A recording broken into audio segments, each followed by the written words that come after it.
Tidak mesti ayat yang pertama turun diletakkan di awal Al-Quran, ataupun ayat yang terakhir kali diturunkan diletakkan di akhir Al-Quran.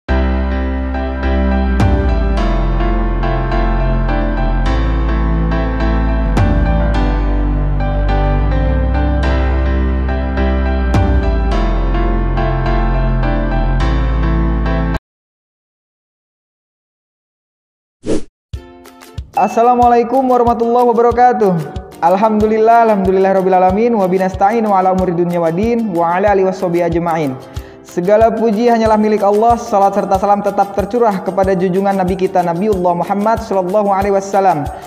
Kembali lagi bersama saya Husein Bukhari. Saya mahasiswa semester 1 Prodi Komunikasi dan Penyiaran Islam Institut PTIQ Jakarta 2020. Di video kali ini saya akan menjelaskan tentang salah satu bab dalam ulumul Al-Quran yang menjelaskan tentang ayat yang pertama dan yang terakhir kali turun. Teman-teman yang dirahmati oleh Allah Subhanahu wa taala, langsung saja. Al-Quran adalah firman Allah yang diturunkan melalui malaikat Jibril kepada Nabiullah Muhammad SAW untuk diajarkan kepada umatnya. Oleh sebab itu, ada 3 poin penting dalam bab ini. Poin yang pertama, surah-surah pada Al-Quran tidak disusun berdasarkan urutan kapan diturunkannya. So, tidak mesti ayat yang pertama turun diletakkan di awal Al-Quran, ataupun ayat yang terakhir kali diturunkan diletakkan di akhir Al-Quran. Hal ini dikarenakan surat dan ayat pada Al-Quran disusun berdasarkan perintah Allah melalui malaikat Jibril. Jadi kalau ada yang bertanya, kenapa surat dan ayat di Al-Quran itu tidak disusun berdasarkan urutan diturunkannya ayat-ayat tersebut? Maka jawabannya adalah karena itu membuktikan kemurniannya Al-Quran. Bayangkan saya teman-teman, Nabi Muhammad SAW pun tidak diperbolehkan oleh Allah Subhanahu wa taala untuk menyusun sendiri urutan surat pada Al-Quran. Poin yang kedua, ayat yang pertama kali turun adalah surat Al-Alaq ayat 1-5. Pendapat ini didasarkan oleh hadis yang diriwayatkan oleh 2 syekh ahli hadis, yakni Imam Bukhari dan Muslim. Pendapat ini didasarkan juga oleh perkataan Nabi yang berkata, saya tidak bisa membaca. Dalam penggalan hadis dijelaskan bahwa malaikat Jibril berkata kepada Nabi Muhammad, Iqra ya Muhammad, bacalah. Lalu Nabi Muhammad SAW menjawab, ma'ana biqari.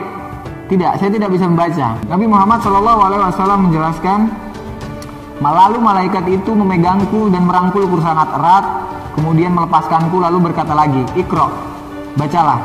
Lalu aku menjawab, ma'ana biqari. Nabi Muhammad menjawab, saya tidak bisa baca. Nabi Muhammad tidak bisa baca. Sampai yang ketiga, malaikat Jibril berkata, Iqra bismi rabbikal ladzi khalaq, khalaqal insana min 'alaq, Iqra rabbukal akram. Maka hal ini menjelaskan bahwa Nabi Muhammad SAW belum pernah membaca sama sekali.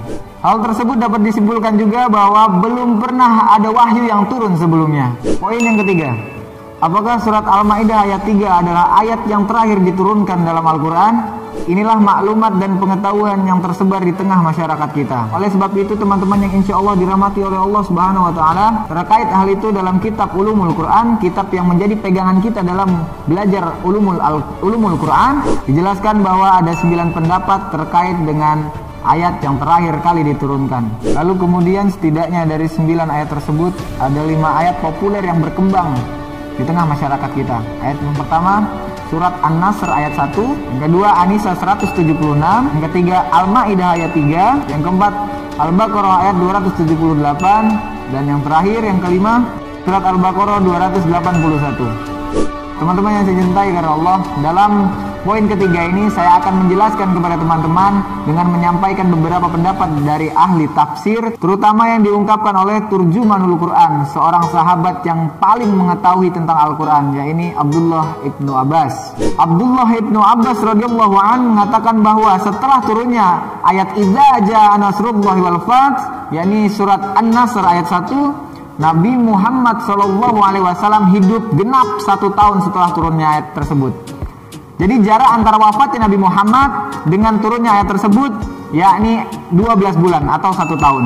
Setelah itu kerinduan Nabi Muhammad SAW untuk melaksanakan haji wada terwujud dalam perjalanan ke kota Mekah, yakni antara Madinah dan Mekah, karena saat itu Rasulullah tinggal di Madinah karena setelah berhijrah. Turunlah ayat yang disebut dengan ayatus soif, yakni yang terdapat pada surat An-Nisa ayat 176. Lalu kemudian setelah sampai di Arafah untuk melaksanakan wukuf, turunlah ayat kepada Nabi Muhammad, yakni surat Al-Maidah ayat 3. Ibnu Abbas mengatakan bahwa setelah turunnya ayat tersebut, Nabi Muhammad hidup selama 81 hari. Jadi jarak antara turunnya ayat tersebut dengan wafatnya Nabi Muhammad SAW kurang lebih 3 bulan, yakni 81 hari. Sebagian pendapat mengatakan bahwa ayat ini adalah ayat yang terakhir karena terdapat kalimat "Ku sempurnakan bagimu agamamu". Padahal ayat ini menjelaskan bahwa penyempurnaan agama dan hukum-hukum sudah dijelaskan dengan sempurna hukum-hukum Allah, mana yang halal, mana yang haram. Maka dengan turunnya ayat ini yang dimaksud adalah untuk menyempurnakan ajaran dan hukum. Lalu bahwasanya Nabi Muhammad SAW hidup setelah turunnya ayat ini, yakni berjarak 81 hari. Jadi tidak menutup kemungkinan akan turunnya ayat-ayat lainnya setelah turunnya ayat tersebut. Kemudian setelah Rasulullah SAW selesai melaksanakan haji wada, lalu Rasulullah pulang kembali ke Madinah dan menetap kembali di sana, turunlah ayat, yakni surat Al-Baqarah ayat 278. Nah, baru setelah itu, beberapa hari setelah turunnya ayat tersebut, sebelum Rasulullah SAW wafat, turunlah ayat, yakni surat Al-Baqarah ayat 281. Ayat inilah yang menurut Ibnu Abbas adalah ayat yang terakhir kali diturunkan, karena jarak antara wafatnya Nabi Muhammad SAW dengan turunnya ayat ini yakni 21 hari atau 3 minggu. Bahkan Ibnu Juraid, seorang ahli tafsir, mengatakan bahwa setelah turunnya ayat ini